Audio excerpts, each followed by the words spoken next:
বিসমিল্লাহির রহমানির রহিম। আজকে আমরা একটি ফ্র্যাকচার হয়ে দুই টুকরা হয়ে যাওয়া দাঁতের চিকিৎসা পদ্ধতি প্রদর্শন করার চেষ্টা করব। এটি একটি উপরের চোয়ালের ডান পাশের পেছনের 6 নম্বর বা প্রথম মোলার বা প্রথম পেশন দাঁত। এই দাঁতকে রক্ষার জন্য এটি রুট ক্যানেল ট্রিটমেন্ট ও ক্যাপ করে রাখার পদ্ধতি দেখানোর চেষ্টা করা হবে। এই জন্য আমরা আমাদের ক্লিনিকের একজন সম্মানিত রোগীর দাঁতের চিকিৎসা পদ্ধতি তার অনুমতিক্রমে দেখানোর চেষ্টা করব। আমাদের এই রোগী উপরের চোয়ালের ডান দিকের পেছনের 6 নম্বর বা প্রথম মোলার বা প্রথম পেশন দাঁতের সমস্যা নিয়ে এসেছিলেন। ওনার কমপ্লেন ছিল শুধুমাত্র কামড়ের সারফেস বা অক্লুশালি খাবার আটকে যেত এবং কোনো রকম ব্যথা ছিল না। এই জায়গাটাতে খাবার আটকে যেত এবং ওনার অন্য কোনো কমপ্লেন ছিল না, ব্যথাও ছিল না। এখানে আমরা রোগীর দাঁতকে ভালোভাবে ক্লিনিক্যালি পরীক্ষা করার চেষ্টা করেছি, বিশেষ করে কোনো রকম ইনফেকশন আছে কি না সেটা নিশ্চিত হওয়ার চেষ্টা করেছি এবং সেখানে কোনো রকম ইনফেকশন ছিল না। বাককালি জিঞ্জেবাতে কোনো রকম ইনফেকশনের লক্ষণ ছিল না, প্যালাটালিতেও ছিল না। আমরা কোনো রকম ইনফেকশনের কোনো লক্ষণ দেখতে পাইনি। এই দাঁতের মাঝ বরাবর একটা ফ্র্যাকচার ছিল। বাককালি এবং প্যালাটালি এই ফ্র্যাকচার লাইনটা স্পষ্টভাবে দেখা যাচ্ছিল এবং এই ফ্র্যাকচারের যে মিজিয়াল হাফ আছে বা মিজিয়াল পার্টটা বা সামনের দিকের অংশটা নড়াচড়া করতো বা মোবিলিটি ছিল এবং মিজিওবাক্কাল রুটের সার্ভাইকাল 1/3 বা দাঁতের দিকের 1/3 এক্সপোজড বা বের করা অবস্থায় ছিল।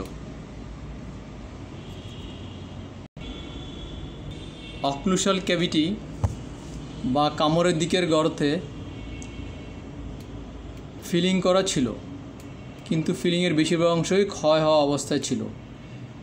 এই ছবি অবশ্য আমার টেম্পোরারি ফিলিং করার পরের ছবি, সো এইখানে ওই গর্তটা ওইভাবে বোঝা যাবে না। দাঁতের এই অবস্থায় আমরা রোগীকে রুট ক্যানেল ট্রিটমেন্ট এবং ক্যাপ করার পর চিকিৎসার পরবর্তী সম্ভাব্য পরিণতির ব্যাপারে ব্যাখ্যা করেছি। রোগী সব কিছু জেনে বুঝে চিকিৎসা করানোর সিদ্ধান্ত নেন। রোগীর চিকিৎসা শুরুর প্রথমেই আমরা রুট ক্যানেল ট্রিটমেন্ট করার জন্য উদ্যোগ নেই এবং চিকিৎসা শুরু করতে যেয়ে দেখতে পাই যে আগেই রুট ক্যানেল ট্রিটমেন্ট বা দাঁতের রুট ক্যানেল ওপেন করা হয়েছিল। এরপর আমরা এক্স-রে করে অনুসন্ধান করে দেখতে পাই যে এই দাঁতের আগেই রুট ক্যানেল ট্রিটমেন্ট করা হয়েছিল এবং মিজিওবাক্কাল ক্যানেল বাদে ডিস্টোবাক্কাল এবং প্যালাটালি ক্যানেলটা আগেই সিল করা অবস্থায় ছিল, কিন্তু মিজিওবাক্কাল ক্যানেলে কোনো সিলার রেডিওগ্রাফিক্যালি দেখা যাচ্ছিল না। হয়তো কোনো কারণে রিজর্পশন হয়ে থাকতে পারে। এরপর আমরা মিজিওবাক্কাল ক্যানেল প্রিপারেশন করার চেষ্টা করে জিপি সহ একটি ইভ্যালুয়েটিভ এক্স-রে করে দেখতে পাই যে ক্যানেলের ওপেনিংটা ফ্র্যাকচার লাইনের সাথে এক হয়ে মিশে গেছে। আমাদের জিপি পয়েন্টটা ক্যানেলের ওপেনিং দিয়ে ঢুকে রং ডিরেকশনের দিকে গেছে, অর্থাৎ ক্যানেলের ওপেনিংটা ফ্র্যাকচার লাইনের সাথে এক হয়ে মিশে গেছে।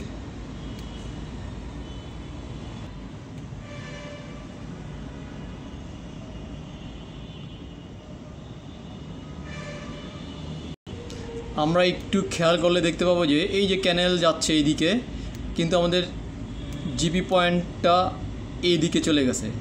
তার মানে আমরা ক্যানেলে যেতে পারতেছি না, ফ্র্যাকচার লাইনটা ক্যানেল অরিফিসের সাথে মিশে যাওয়ার কারণে। এই অবস্থায় আমরা যদি আরও বেশি সময় এই ক্যানেল সিল করার জন্য দাঁতকে নাড়াচাড়া করাই তাহলে ফ্র্যাকচার্ড ফ্র্যাগমেন্টগুলো আরও দূরে সরে যেতে পারে এবং আমরা আমাদের কাঙ্ক্ষিত চিকিৎসা পর্যন্ত পৌঁছাতে ব্যর্থ হতে পারি। যেহেতু অনেক দিন পূর্বে রুট ক্যানেল ট্রিটমেন্ট করা হয়েছিল এবং চিকিৎসার পর রোগীর কোনো রকম ব্যথা অতীতে ছিল না এবং বর্তমানেও নেই, এবং যেহেতু আমরা ফ্র্যাকচার পার্টগুলো আর দূরে সরাতে চাই না, তাই মিজিওবাক্কাল ক্যানেলের সিলার রিজর্পশন হয়ে গেছে ধরে নিয়ে আমরা চিকিৎসার পরবর্তী ধাপে যাওয়ার চেষ্টা করি। এরপর আমরা ওই দিন ফ্র্যাকচার্ড ফ্র্যাগমেন্টগুলোকে যতটা সম্ভব কাছাকাছি এনে টেম্পোরারি ফিলিং করে চিকিৎসা সমাপ্ত করি। এইখানে আমরা টেম্পোরারি ফিলিং করে দিই এবং ওই দিনের মতো চিকিৎসা সমাপ্ত করি। এরপর পরবর্তী চিকিৎসার দিন আমরা বাক্কাল সারফেসে ফ্র্যাকচার্ড ফ্র্যাগমেন্ট দুটোকে ইনভলভ করে ইনভার্টেড কোন বার দিয়ে সার্ভাইকাল লাইনের কাছাকাছি হরাইজন্টালি একটি ক্যাভিটি করি, যার দুই প্রান্তে ভার্টিক্যাল দিকে বা ভার্টিক্যালি সামান্য এক্সটেন্ড করে দিই। দুই প্রান্তের এই ভার্টিক্যাল এক্সটেনশনের জন্য কম্পোজিট ফিলিং করার পর ফ্র্যাকচার্ড পার্টগুলো সহজে আলাদা হতে পারবে না। এই ফিলিং এর জন্য সহজে আমরা দুইটা পার্ট আলাদা হতে পারবে না। এই ফিলিংয়ের হরাইজন্টাল পার্টটাও ফ্র্যাকচার্ড পার্টগুলোকে আলাদা হতে বাধা দিবে, অর্থাৎ এই হরাইজন্টাল পার্ট বাধা দিবে এবং এই যে ভার্টিক্যালি এক্সটেনশন করে দিয়েছি দুই পাশে মিজিয়াল এবং ডিস্টাল হাফে, এই হাফ দুইটা একটু ভার্টিক্যালি এক্সটেনশনের জন্য এখানে বাধা পাবে। ফিলিংটা দুইটা টুকরা আলাদা হওয়ার বাধা দিবে এই ভার্টিক্যাল এক্সটেনশনের জন্য। এইভাবে এটা একটা ড্রয়ার হ্যান্ডেল শেপের মোটামুটি বলা যায়, এক ধরনের ড্রয়ার হাতল আছে এই টাইপের, দুই এন্ডে একটু খাড়া টাইপের বা ভার্টিক্যালি এক্সটেনশন থাকে এবং মাঝখানে হাতল টাইপের। এখানে হরাইজন্টালি আমরা দুইটা টুকরাকে ইনভলভ করে কাটলাম এবং মিজিয়াল হাফ এবং ডিস্টাল হাফের দুই প্রান্তে আমরা একটু ভার্টিক্যালি এক্সটেনশন করে দিলাম। এই দুই ভার্টিক্যাল এক্সটেনশন এবং এই হরাইজন্টাল ফিলিং, এই দোনোটা ফিলিং অর্থাৎ এই ভার্টিক্যাল ফিলিং এবং এই হরাইজন্টাল ফিলিং, এই ফিলিংয়ের এই দোনো অংশ ফ্র্যাকচার্ড ফ্র্যাগমেন্টগুলোকে আলাদা হতে বাধা দিবে। এরপর আমরা এই ক্যাভিটিতে লাইট কিওর কম্পোজিট ফিলিং করি। অবশ্য ক্যাপের জন্য দাঁত কাটার সময় এই ফিলিং সম্পূর্ণভাবে গ্রাইন্ডেড হয়ে যাওয়ায় ক্যাপ কাট দেওয়ার পর পুনরায় আমরা অনুরূপ লাইট কিওর কম্পোজিট ফিলিং করি। এরপর আমরা ইনভার্টেড কোন বার দিয়ে দাঁতের অক্লুশালি টেম্পোরারি ফিলিংয়ের একটা পাতলা স্তর রেখে দিয়ে বাকি অংশ সরিয়ে ফেলি। এরপর আমরা ওই ইনভার্টেড কোন বার দিয়েই অক্লুশালি ক্যাভিটি ফ্লোরে ফ্র্যাকচার্ড ফ্র্যাগমেন্ট দুটোর বাক্যোপ্যালাটালি এবং মিজিওডিস্টালি ক্যাভিটির ওয়াল ঘেঁষে একটি ন্যারো ক্যাভিটি তৈরি করি। ক্যাভিটির বাক্যোপ্যালাটালি এবং মিজিওডিস্টালি ইনভার্টেড কোন বার দিয়ে একটি ন্যারো ক্যাভিটি তৈরি করি। এই ছবিতে খেয়াল করলে আমরা দেখতে পাবো যে আমরা ক্যাভিটির মিজিওডিস্টালি এবং বাক্যোপ্যালাটালি কেটে একটা ন্যারো ক্যাভিটি তৈরি করলাম ক্যাভিটির ফ্লোরের ওয়াল ঘেঁষে।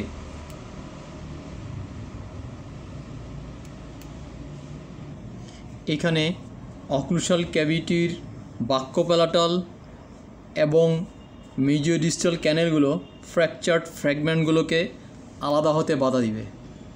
মিজিওডিস্টাল এবং বাক্যোপ্যালাটাল ক্যানেলগুলো ফ্র্যাকচার্ড ফ্র্যাগমেন্টগুলোকে আলাদা হতে বাধা দিবে। এই ক্যাভিটি তৈরির সময় আমাদের খেয়াল রাখতে হবে যেন বেশি ডিপ ক্যাভিটি না করি, কেননা এতে ক্যাভিটি ফ্লোর পারফোরেশন হওয়ার সম্ভাবনা থাকবে।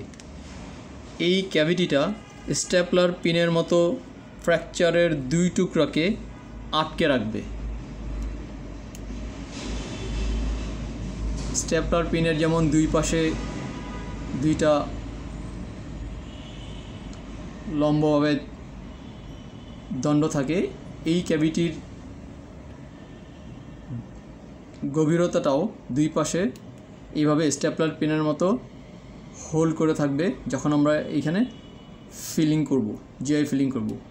এবং এই হরাইজন্টালি বা মিজোডিস্টালি যে ক্যাভিটিটা করব, সেই ক্যাভিটির ফিলিংটাও আমাদের 2 ফ্র্যাকচার্ড পার্টকে আলাদা হতে বাধা দিবে। এইখানে আমরা স্টেপলার পিনটাকে রূপক অর্থে বোঝানোর জন্য দেখানোর চেষ্টা করেছি।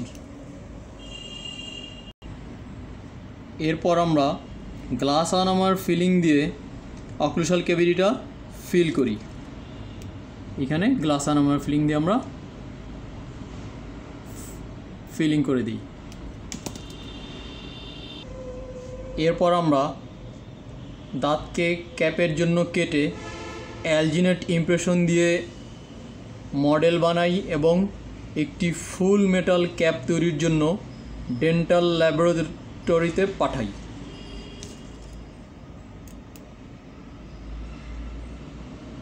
কাট দেওয়ার পরে আমাদের দাঁতের কন্ডিশন এরকম দাঁড়ায় এবং এরপরে মডেল বানিয়ে আমরা ডেন্টাল ল্যাবরেটরিতে ফুল মেটাল ক্যাপ তৈরির জন্য পাঠিয়ে দিই। আমাদের প্রস্তুতকৃত মডেলটা দেখতে এরকম হয়। এটা হলো আমাদের ক্যাপের জন্য কেটে তৈরি করা দাঁতের মডেল। উপর থেকে এইটা তালুর দিক থেকে দেখা যাচ্ছে, এইটা গালের দিক থেকে দেখা যাচ্ছে, এটা 2 চলের মাঝখানে যে গ্যাপটা আছে সেটা দেখা যাচ্ছে।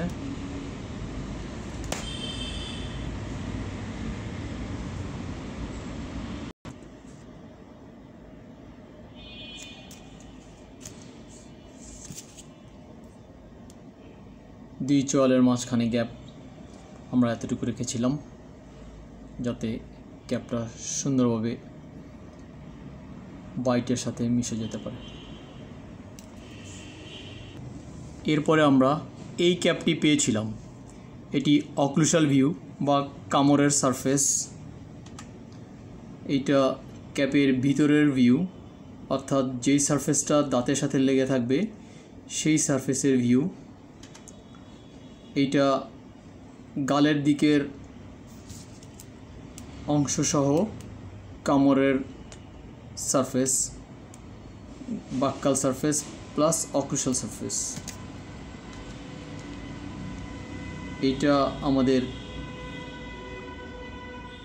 অক্লুশাল সারফেস সাথে সাথে প্যালাটাল সারফেস, অক্লুশাল এবং প্যালাটাল সারফেস।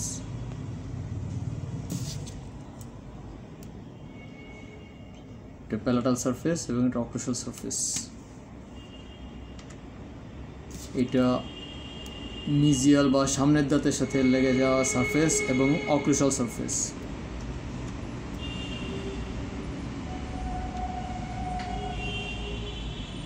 এইটা ডিস্টাল বা দূরের দাঁতের সাথে লেগে থাকা সারফেস এবং অক্লুশাল সারফেস।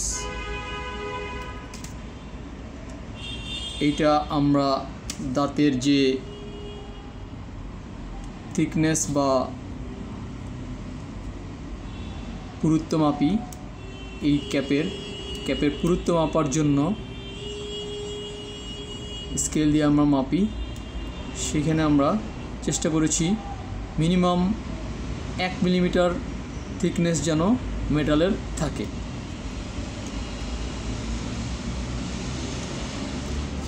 এটা আমরা দুই পাশের দাঁতের সাথে কন্টাক্ট যেন টাইট থাকে এটা কনফার্ম করেছি এবং এই টাইটনেসের ফলে দাঁতটা বা ক্যাপটা বেশি সাপোর্টেড থাকবে এবং দুই দাঁতের মাঝখানে খাবার জমতে পারবে না।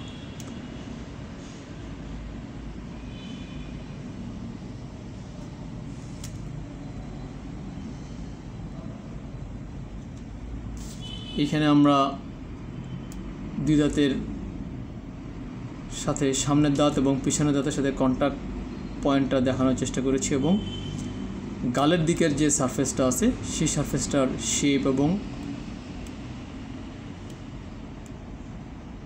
সাইজটা বা মার্জিনটা দেখানোর চেষ্টা করেছি।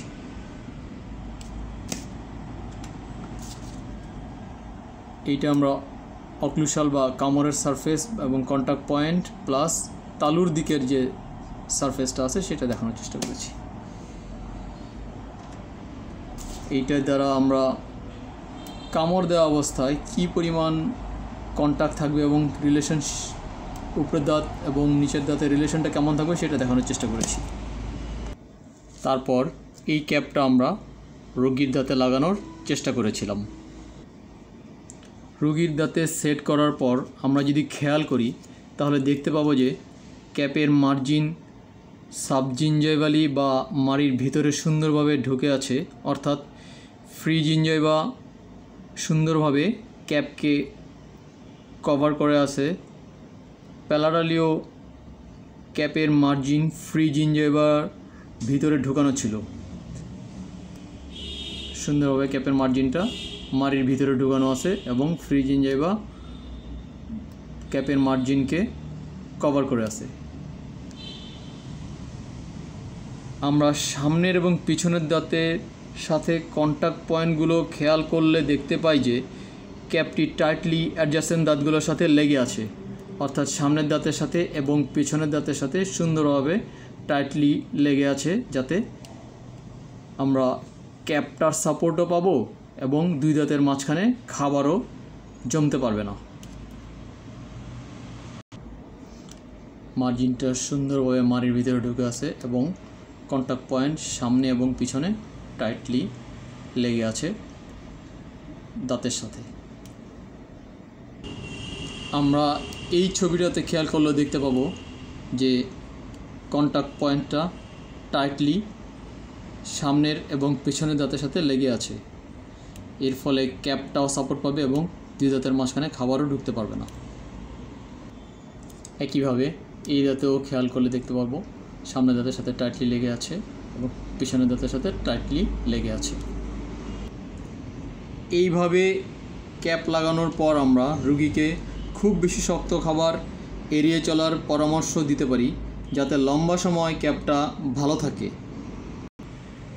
এইভাবে সঠিক নিয়মে চিকিৎসা করে আমরা ফ্র্যাকচার হয়ে দুই টুকরা হয়ে যাওয়া দাঁতের ক্যাপ লাগাতে পারি। এর ফলে আমরা কৃত্রিম বা আর্টিফিশিয়াল দাঁত লাগানোর ক্ষতি থেকে দূরে থাকতে পারি এবং অসুবিধা থেকে মুক্ত থাকতে পারি। স্থায়ীভাবে দাঁতের ব্রিজ এড়িয়ে যেতে পারি। ইমপ্লান্ট বা ব্রিজের মতো ব্যয়বহুল চিকিৎসা থেকে মুক্ত থাকতে পারি।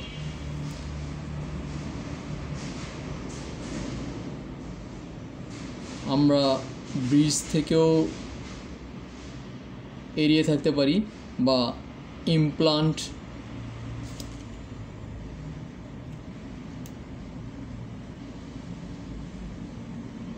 এর মতো ব্যয়বহুল চিকিৎসা থেকেও নিজেদেরকে মুক্ত রাখতে পারি।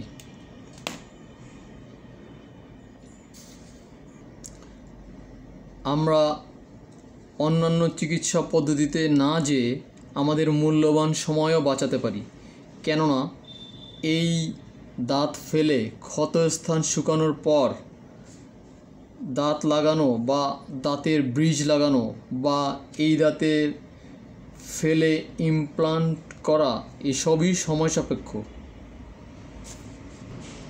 এইভাবে আমরা ফ্র্যাকচার হয়ে 2 টুকরা হয়ে যাওয়া দাঁতের চিকিৎসা করে আলগা দাঁত লাগানো থেকে মুক্ত থাকতে পারি বা ব্রিজ করা থেকে মুক্ত থাকতে পারি বা ইমপ্লান্টের মতো ব্যয়বহুল চিকিৎসা থেকে নিজেদেরকে মুক্ত রাখতে পারি। জাযাকাল্লাহু তাআলা খায়রান।